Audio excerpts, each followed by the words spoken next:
고린도전서 7장 1절부터 9절을 보겠습니다.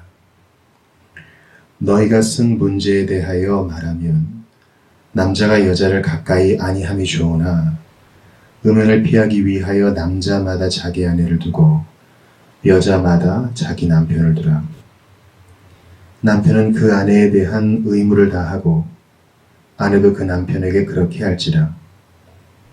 아내는 자기 몸을 주장하지 못하고 오직 그 남편이 하며 남편도 그와 같이 자기 몸을 주장하지 못하고 오직 그 아내가 하나니 서로 분방하지 말라. 다만 기도할 틈을 얻기 위하여 합의상 얼마 동안은 하되 다시 합하라.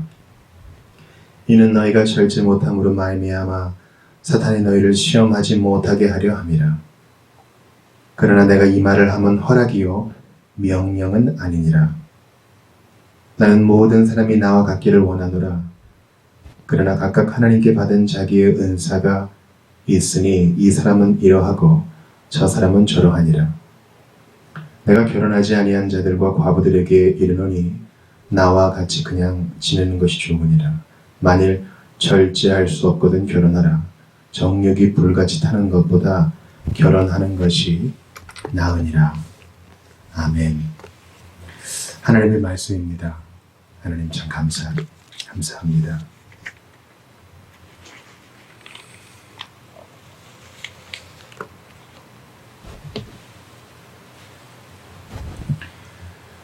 우리는 지난 시간에 고린도전서 6장까지를 보았습니다.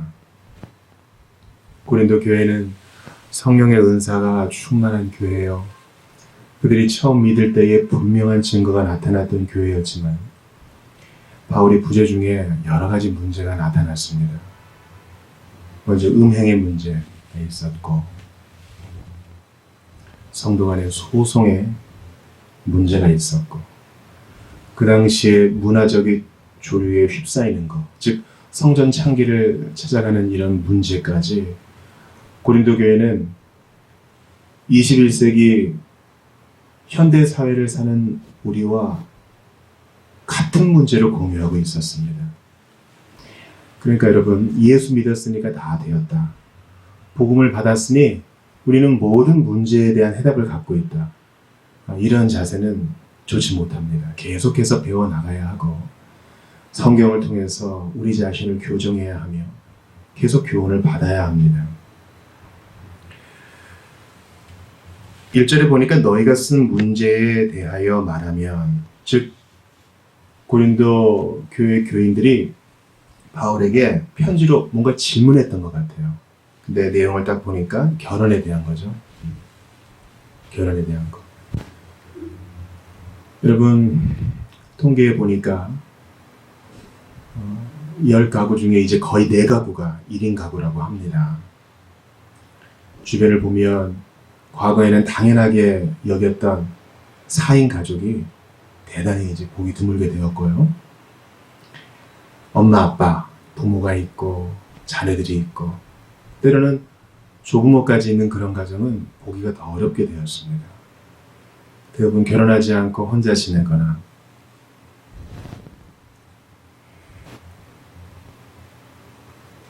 또 여러 가지 사정으로 아이와 지내거나 혹은 이제 소울메이트라 그래서 동거하는 이들도 많이 보이더군요. 뿐만 아니라 여러 가지 현실적인 요구 때문에 거기에 눌려서 결혼을 하지 못하고 포기하는 사람들도 있는 것을 봅니다.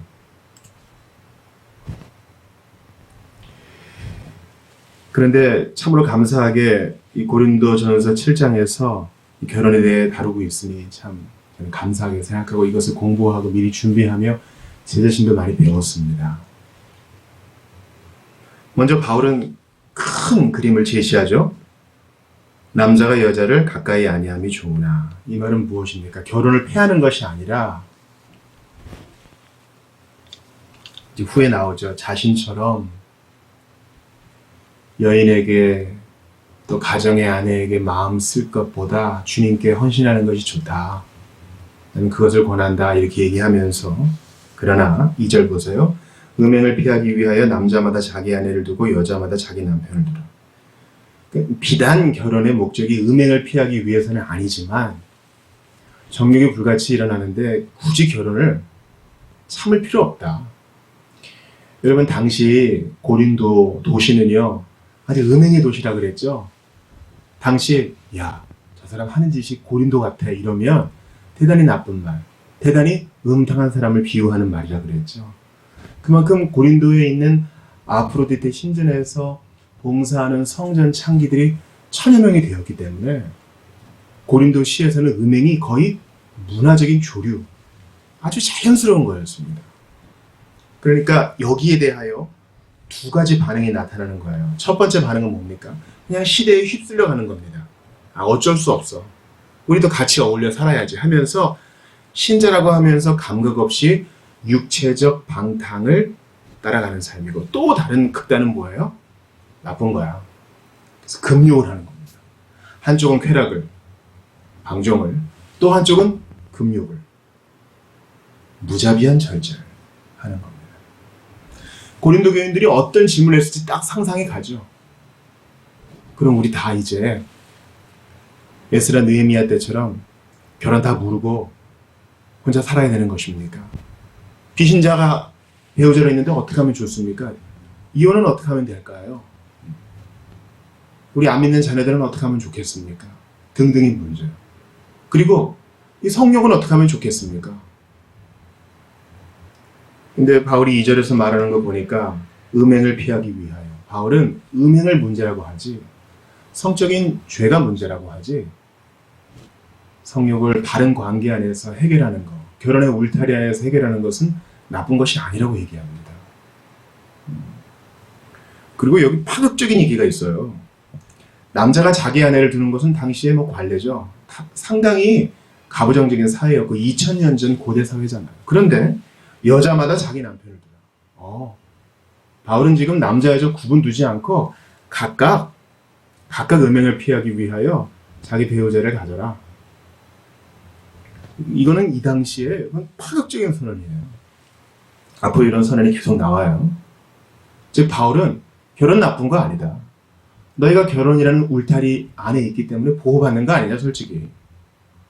엉뚱한 상대를 찾느라 해지고 어두운 거리를 이리저리 헤매는 것보다 차라리 가정이라는 울타리, 결혼이라는 관계 안에서 이것이 해결되면 오롯이 주님께 드려지는 삶 되게 좋지 않겠느냐 하는 것이죠. 그래서 결혼하라. 자기 아내와 남편 두라 하는 겁니다. 3절 보세요. 남편은 그 아내에 대한 의무를 다하고 아내도 그 남편에게 그렇게 할지라. 이것도 파격적인 선언이죠. 이거 여러분 3절은 성관계에 대한 거예요. 부부간의 스킨십에 대한 겁니다. 성경은 이런 것에 대해서 도외시하지 않아요. 그딴 거 얘기합니까? 그러지 않아요. 남편은 그 아내에 대한 의무를 다하고, 뭡니까? 나 피곤해. 나 몸이 안 좋아. 하고 자꾸 아내를 멀리하지 말고 아내에 대한 의무를 다하라. 잠자리를 같이 하라 이겁니다. 또 보세요. 아내도 그 남편에게 그렇게 하죠. 고상한 척 하면서 저 기도해야 됩니다 하면서 미루지 말라. 피하지 말라. 성경은 나쁜 게 아니니. 하나님께서 맺어주신 짝이 이러한 관계를 즐기는 것은 나쁜 것이 아니니 각자의 의무를 다하라. 결혼관계를 지켜내라 하는 것입니다. 그러면서 또 파격적인 선언 나와요. 4절 보세요. 아내는 자기 몸을 주장하지 못하고 오직 그 남편이 하며 남편도 그와 같이 자기 몸을 주장하지 못하고 오직 그 아내가 하나니. 앞에 거는 그렇다고 받을 수 있겠어요. 아내는 자기 몸을 주장하지 못하고 오직 그 남편이 하며. 당시 여성 인권이 지금만큼 높지 않았으니까 남편이 그렇게 했다는 것에 대해서 우리는 큰 충격은 받지 않지만 그 후반절을 보세요. 남편도 그와 같이 자기 몸을 주장하지 못하고 오직 그 아내가 하나니. 서로에게 매여있는 존재, 사랑으로 묶여있는 존재 아니냐. 여러분 이거 지금 신자만의 결혼을 얘기하는 게 아닙니다. 당시의 연애견은 보통 아니었어요. 가정끼리의 맹약에 따라서 결혼 관계가 빨리 성립되고 또 금방 와해되기도 했습니다. 그런데 그런 결혼 관계라 할지라도 서로에 대한 의무를 다하라. 이제 결혼한 이상 자기 몸만이 아니다. 이런 겁니다. 그러면서 신자끼리의 결혼을 이번에는 전제하며 5절 보세요. 서로 분방하지 말라. 다만 기도할 틈을 얻기 위하여 합의상 얼마 동안은 하되 다시 합하라. 이는 너희가 절제 못함으로 말미암아 사탄이 너희를 시험하지 못하게 하려 함이라. 여기서도 또 파격적인 선언 나와요. 합의상. 우리 교회를 위해서, 너희 나라를 위해서, 이 시를 위해서 우리 좀 기도해야 될 것 같아요. 우리가 정상적으로 계속 합방하고 이러면 집중을 못하니까 잠깐만, 한 일주일 동안만 좀 우리 방을 따로 쓰면서 금식 기도합시다. 저는 한 이틀 기도원을 다녀올까 해요. 저는 한 3일 정도 교회당에서 자면서 기도할까 합니다. 이런 상황에서는 합의하여 성관계를 멀리할 수 있지만 너무 오래는 그렇게 하지 마라. 얼마 동안. 그러니까 여러분이 합의상이 대단한 언어예요. 합의상. 서로 의견을 물어보고 조율하는 거. 고대 사회는 그런 사회 아니거든요. 그러나 그리스도인들은 그렇게 할 수 있습니다. 남자와 여자가 동등하게 주 안에서 중요하기 때문입니다. 다시 합하라. 계속 반복합니다. 결혼 안에서의 성관계는 거룩한 거예요. 그러므로 영혼만 거룩한 척 하지 말고 내 몸은 주의 것이야 하면서 거룩한 척 하지 말고 각자에게 주어라. 또 너도 받으라. 문제가 있을 때는 합의하라. 서로 의사소통하여 결정하라. 대단한 거죠. 오늘날 우리가 이거 받아야 돼요. 여러분 합의 안 하고 일방적으로 하면 폭력입니다. 합의하는 거. 부부는 합의하는 것입니다. 그래서 사탄의 시험을 피하라. 우리가 홀로 있고 부부가 분방하고 떨어져 있으면 제 아무리 성인군자라도 유혹에 노출됩니다. 넘어지기 쉬워요. 그러므로 이 설교를 들으시는 결혼한 남편과 부인들이요. 당신의 배우자를 너무 오래 혼자 두지 마셔요. 만져주시고 눈을 맞추어 주시고 잠자리를 같이 하세요. 뭐 그런 거 젊을 때나 하는 거지. 선문의 말씀입니다. 여러분 주님이 우리에게 아가를 주셨어요. 아가서를 주셨다고요. 당신의 배우자를 소중히 여기십시오. 그의 영혼만 사랑하지 말고 그의 몸도 애껴주세요.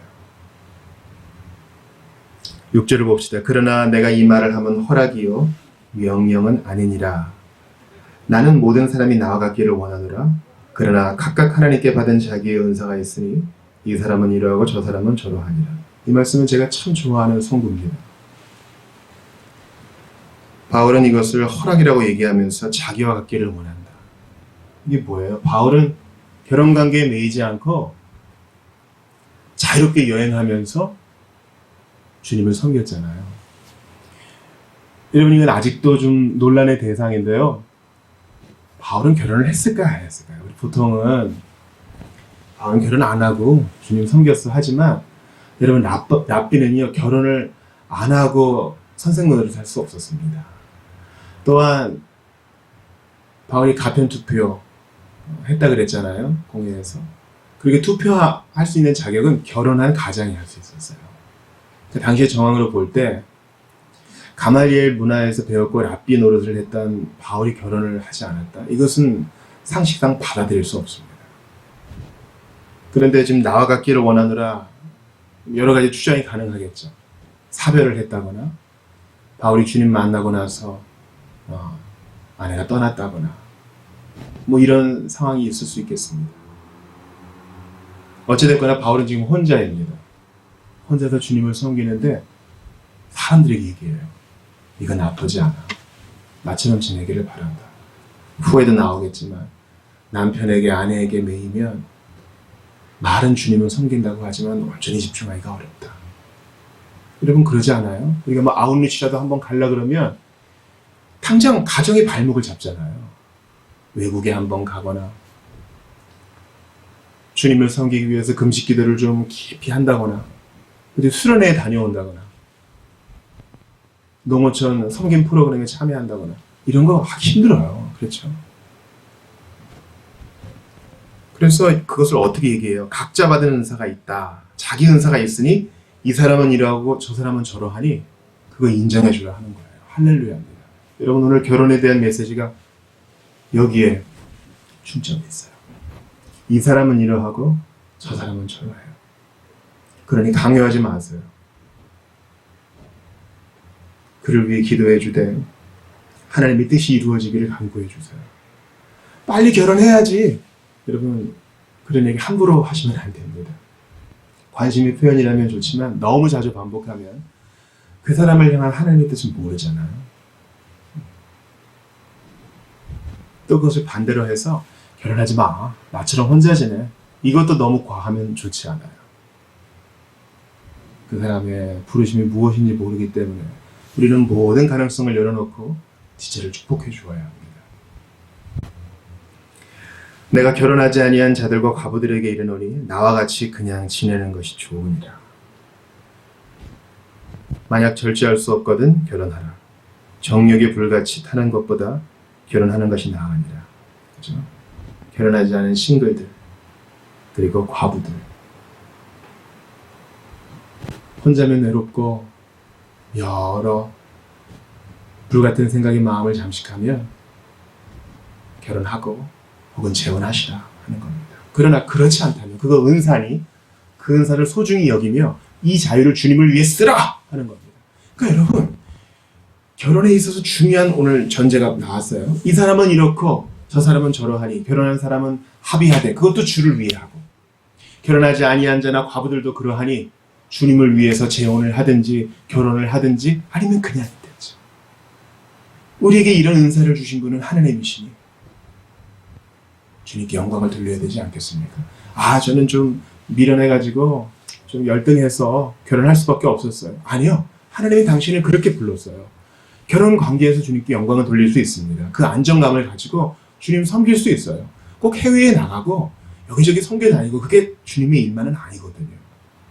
반면에 혼자 있는 시간이 확보된 여러분들 마음껏 주님을 위해 좀 섬겨보세요. 나 이제부터 나만을 위해 살겠어요. 그거는 세상의 논리고요. 그 자유를 가지고 주께 영광을 좀 돌리세요. 지체들을 좀 방문도 좀 하시고요. 제소자들에게 편지도 쓸 수 있어요. 여러분들이 재산이 있습니까? 그러면 선교배를 가지고 직접 선교 현장도 좀 찾아가서 선교사님 얼굴도 좀 보고 격려할 수 있잖아요. 한국 음식 대접할 수 있잖아요. 지금은 좀 코로나 시국이라 그렇지만 곧 길이 열리면 얼마든지 그렇게 할 수 있습니다. 우리에게 이런 은사 주신 분은 하나님이시니 주께 영광을 돌리세요. 이래야 돼. 결혼은 이래야 돼. 답을 함부로 내지 마시고 우리를 각자 이런 모양 저런 모양으로 부르사 다양케 하신 하나님 얼마나 좋은 분이세요. 가정의 달에 조심해야 돼요. 어떤 한 가지 특정한 가정의 모습을 표준이라고 다 내세우면 안 됩니다. 어떤 사람은 이러하고 또 다른 사람은 저러합니다. 혼자 살아도 가정이에요. 거기 주님 계셔요. 사랑하는 여러분, 저는 고린도전서 7장 1절부터 9절을 여러분과 볼 수 있음이 참으로 감사합니다. 우리 몸의 주인은 예수님입니다. 그 예수님이 어떤 사람은 결혼하게 하시고 어떤 사람은 혼자 지내게 하십니다. 괜찮아요. 각각 다르게 부름받았지만 우리는 다 주의 것이요 예수님의 지체입니다. 각각 자기 역할 하자고요. 난 부러워하지 말고 내 삶을 살자고요. 그리고 바울처럼요. 나와 같기를 원한다. 자기의 부르심을 당당하게 여기면서 앞으로 나가는 거예요. 난 저러지도 못하고. 아니요. 그건 마귀가 좋아하는 짓이고 한숨 짓지 말고 창조적으로 창의적으로 나를 부르신 하나님의 선한 뜻에 감사하며 있는 자리에서 창의적으로 주님을 섬기는 여러분들 다 되시기를 주의 이름으로 축원합니다.